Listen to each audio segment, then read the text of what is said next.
اچھی خوشبو روح کی غذا ہے اور روح قوائے انسانی کے لیے سواری ہے، اور کبھی میں خوشبو سے پالیدگی آتی ہے۔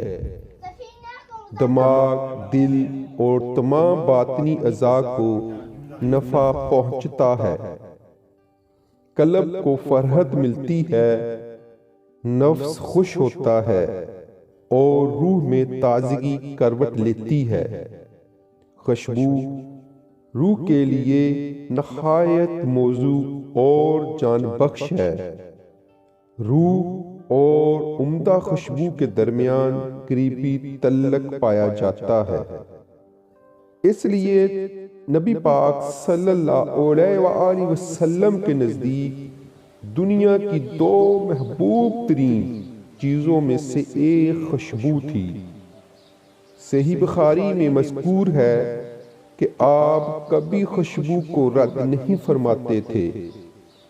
صحیح مسلم میں نبی پاک صلی اللہ علیہ وآلہ وسلم سے روایت ہے کہ آپ نے فرمایا، جس کو ریحان پیش کی جائے وہ اسے واپس نہ کرے، کیونکہ وہ سب سے بہتر خوشبو اور ہلکے محمل والی ہے۔ سنن ابی داؤد اور نسائی میں حضرت ابو ہریرہ سے روایت ہے کہ آپ صلی اللہ علیہ وآلہ وسلم نے فرمایا، جس کو خوشبو پیش کی جائے اسے واپس نہ کرے، اس لیے کہ یہ اچھا اور ہلکا ہے تحفہ، اور خوشبو بھی عمدہ ہے۔